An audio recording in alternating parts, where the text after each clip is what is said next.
राधे राधे दोस्तों। आज मैं आप लोगों को एक बहुत प्यारा गारी गीत सुना रही हूँ। हंसी मजाक गारी गीत। अच्छा लगा तो लाइक कमेंट शेयर सब्सक्राइब जरूर करना। हीरो हुंडा चलावई समधि गुंडा, हीरो हुंडा। हीरो हुंडा चलावई समधि गुंडा, हीरो हुंडा। हीरो हुंडा चलावई समधि गुंडा, हीरो हुंडा। अपन बहिनी बैठा मैं पूरा शहर घुमा मैं चार।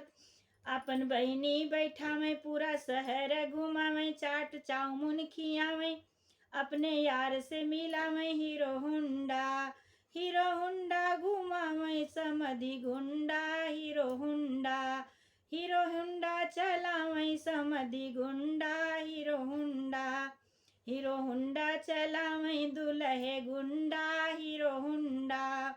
अपन बहिनी बैठा मैं पूरा शहर घुमा मैं, चाट चाउमीन खिया मैं, अपने यार से मिला मैं हीरो हुंडा। हीरो हुंडा चला मैं दुल्हे गुंडा, हीरो हुंडा। हीरो हुंडा चला मैं जेठऊ गुंडा, हीरो हुंडा।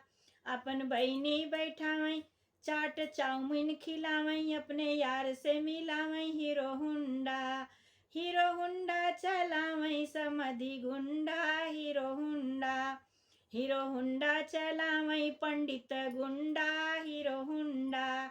हीरो हुंडा चला मैं पंडित गुंडा, हीरो हुंडा।